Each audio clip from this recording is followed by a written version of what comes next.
Alright मेरे प्यारे प्यारे दोस्तों, मैं हूं हारिस सुल्तान। और जब ये इसराइल फ़लस्तीन का जब इशू शुरू हुआ तो दोनों साइडों ने एक दूसरे को कहना शुरू कर दिया, स्पेशली बल्कि यहूदियों के बारे में, जो प्रो पैलेस्टाइन और ये कुछ एंटी सीमाइट्स, जो गोरे एंटी सीमाइट्स हैं जिनको यहूदियों से हमेशा से नफरत है, जो हॉलोकॉस्ट की कहानी को भी कहते हैं कि कहानी है, अफसाना है, कुछ नहीं हुआ, ऐसे फ्रॉड है और ये सारी चीजों के पीछे यहूदी हैं वगैरह, वो वाले गोरे। तो और एक तो लेफ्टी भी हैं, लेफ्टी, क्योंकि लेफ्टियों को हमेशा एक अपने से कम गोरा कोई विक्टिम चाहिए होता है, तो वो लोग जो इसराइल के खिलाफ बोलते हैं, तो उन्होंने क्या कहना शुरू कर दिया, every accusation is a confession. और उसके अंदर कुछ ऐसी चीजें थी कि जाहिर बात है इसराइल एक मुल्क है और मुल्कों के अंदर खामियां भी होती हैं। उनके प्रिजन के अंदर अगर किसी फलस्तीनी के साथ अब्यूज हो जाता है, अगर कोई इसराइली किसी फलस्तीनी के मुंह पे थूक फेंक देता है, कोई उसके साथ बुरा सलूक करता है, तो वो उसको 7 अक्टूबर में जो इल्जामात लगाए कि देखो जी, इन्होंने, हमास वालों ने इसराइली औरतों के रेप किए, तो वो आगे से दिखा देंगे किसी इसराइली ने किसी औरत का आम तौर पे रेप कर दिया। उसको इन्होंने ये कहना शुरू कर दिया कि every accusation is actually a confession. हालांकि इन जाहिलों को ये चीज समझ नहीं आती कि स्टेट के रवैये में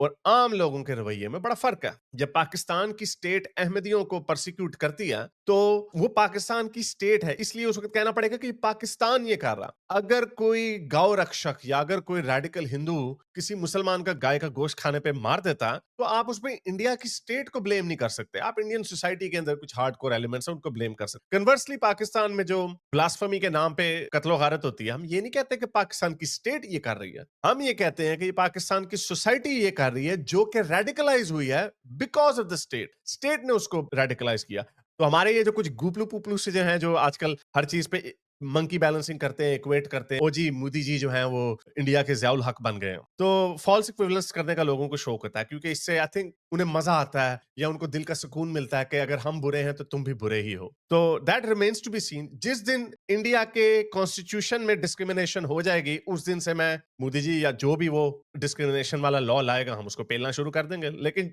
जब तक आपने 1.5 अरब लोगों के मुल्क से आपने इक्का दुक्का केसेस उठा के मुझे बताना, देखो जी ये मोदी ने कर दिया, हालांकि जो जितने स्टेटिस्टिक्स हैं वो कुशल ने बड़ी इसके ऊपर डिटेल से बड़ी दफा दिखाया हुआ, बल्कि जो जितनी स्टडीज कुशल ने जिस तरह दिखाई हैं कि मॉब लिंचिंग और दंगे, इवन दंगे भारत में नीचे गए हैं। दंगे भारत में पिछले 200 साल से होते चले आ रहे हैं, लेकिन अब, और आखिरी वाला जो मेजर दंगे थे वो कब हुए थे, वो गुजरात में हुए थे 2002 में। तो आपके जो दंगे हैं वो बीजेपी के अंडर तो कम हो गए हैं। अब मैं इसको बीजेपी का खाली क्रेडिट नहीं दूंगा, क्योंकि ऑब्वियसली कांग्रेस भी थी उससे पहले, लेकिन वहां पे तो दंगे कम हो गए हैं। हाँ, आपको कुछ ऑप्टिक्स के तौर पे आपको कुछ चीजें ऐसी नजर आती हैं जिसपे आप कह सकते हैं यार ये देखें जी, उसकी वजह बड़ी सिंपल सी है कि अब सोशल मीडिया आ गया। अब फौरन कैमरे पे वीडियो बन जाती है, जिससे लोग समझते हैं ओ जी ये चीजें बढ़ गई हैं। स्टेटिस्टिकली स्पीकिंग ये चीजें कम हुई हैं। तो ये जो मैंने आपको कहना था कि every accusation is actually a confession, उसका कहने का मतलब ये था कि मुझे बड़े लोग कहते हैं यार आप ना इंडिया के एजेंट बन गए हो। मेरी ना कभी किसी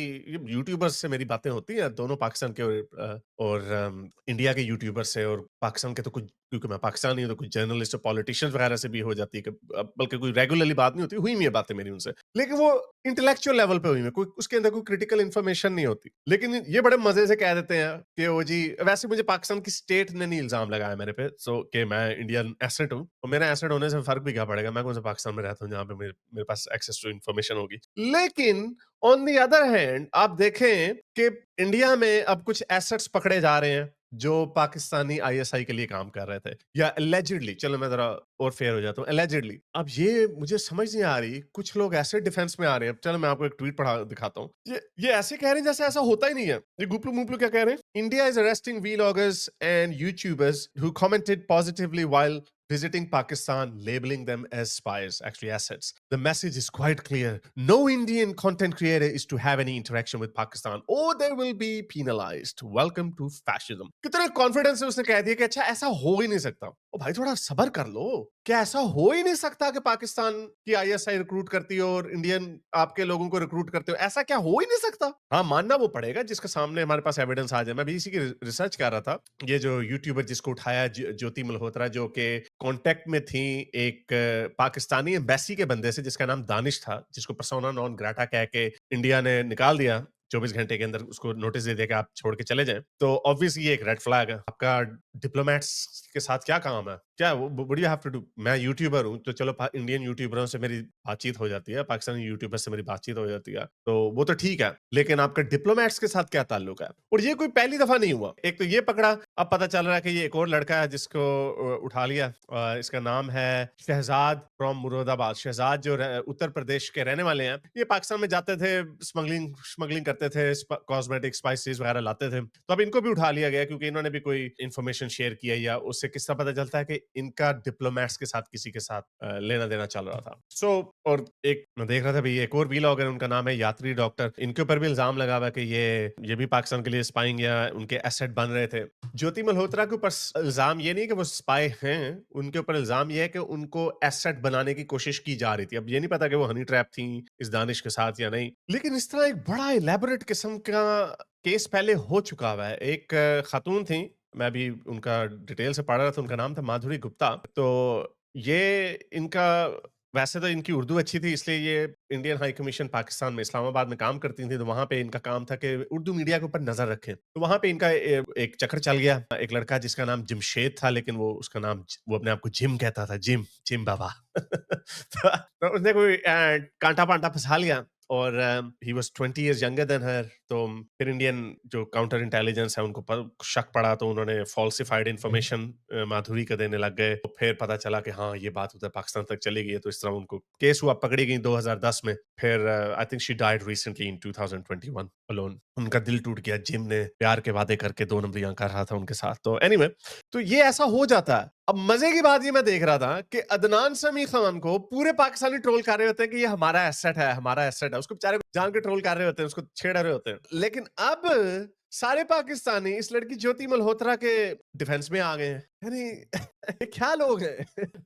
तो इससे पता चल जाता है। वैसे पता नहीं, मुझे नहीं पता कि वो है या नहीं है। ये ऑब्वियसली होगा, कुछ ना कुछ तो होगा। ऐसे ही तो नहीं उठा गया आपको। इतने कोई इंडिया में कुछ सैकड़ों के करीब व्लॉगर्स हैं, ट्रैवल व्लॉगर्स हैं। जरूरी तो नहीं कि सारे ऐसे हो, लेकिन ये कवर बड़ा जबरदस्त था। मैं तो शुक्र ऑस्ट्रेलिया में रहता हूँ, यहाँ पे कोई ऐसा चक्कर नहीं है।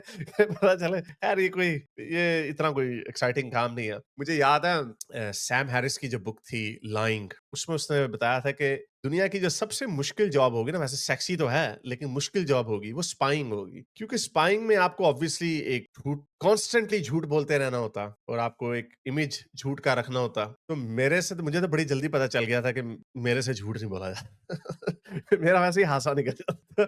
मेरे लिए ये काम ठीक नहीं हो रहा था, लेकिन ये काम वो मिशन इम्पॉसिबल वाला जैसे है ना। अभी बल्कि कल मैंने मिशन इम्पॉसिबल देखी, बड़ी मजे की थी। हाँ, मजा आया। एनीवे, तो कहने का मकसद ये है कि ये चीजें होती हैं। बहुत सारे पाकिस्तानी कह रहे हैं, ओ जी इंडिया देखो जी क्रैक डाउन कर रहा है, और ये गुपलू पुपलू जिस तरह कह रहा है कि देखे जी ये डिस्करेज किया जा रहा है। यार तुम, ये बंदा बिल्कुल ऑब्जेक्टिव नहीं। ऐसी चीजें होती हैं, और इसमें कोई इतनी हैरत की बात नहीं है। और इंडिया वालों को भी ये चीज समझनी चाहिए कि ये हनी ट्रैप, जो वेस्ट के जो लोग थे वो हनी ट्रैप में आ जाते थे। वो सोवियत यूनियन के लिए स्पाइंग करते थे, और सोवियत यूनियन वाले वेस्ट के लिए स्पाइंग करते थे। कभी कभार वो डिफरेंसेस आइडियोलॉजिकल होते थे, और कभी कभार तो पैसों का लालच होता था। मुझे हैरत है कि नाम भूल गया, एक एफबीआई का, सीआईए में था बल्कि। ये 60s और 70s का चक्कर है। तकरीबन कोई 15-20 साल तक वो स्पाइंग करता रहा सीआईए में, पकड़ा ही नहीं गया। एंड में जब पकड़ा गया दोबारा, तो उसने कोई कुछ $1000 के लिए ये काम किया था। सो ये जो हम फिल्मों में देखते हैं ना कि डबल एजेंट, और वो अपने मुल्क के खिलाफ गद्दारी कर रहा होता है, कभी कभार वो प्यार के झांसे में आ जाते हैं, तो ये चीजें होती रहती हैं। तो आई डोंट नो, ये ऑब्वियसली ये केस चलेगा। मुझे तो नहीं लगता कि ये कोई दो नंबरी नहीं हो सकती। पुलिस के पास कोई एविडेंस होगा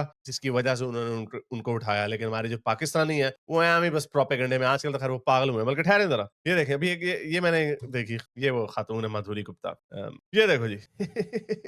इसको शाहिद अफरीदी उसको दिया है एस किसिंग अवार्ड। मेरा मतलब significant role in the Pakistan India war में ना, उसको एक अवार्ड दिया। वाह वाह बे वाह। यार ये क्या लोग हैं यार। कोई ऑनेस्टली स्पीकिंग, ये कोई जब ये इंडिया में भी इस तरह का हो ना कोई सेलिब्रिटीज के लिए, इंडिया के सेलिब्रिटीज भी मैच्योर हैं। मुझे पता है कि बहुत सारे लोग गुस्से में हैं कि वो जी आपने आमिर खान, सलमान खान, शाहरुख खान, इन लोगों ने कुछ स्टेटमेंट क्यों नहीं दी वॉर पे, ये वो। तो लेकिन ये भी उनकी मैच्योरिटी दिखाता कि अनिल कपूर ने एक बयान दिया कोई हफ्ते बाद इंडियन आर्मी के हक में। तो उसके पीछे भी पड़ गए।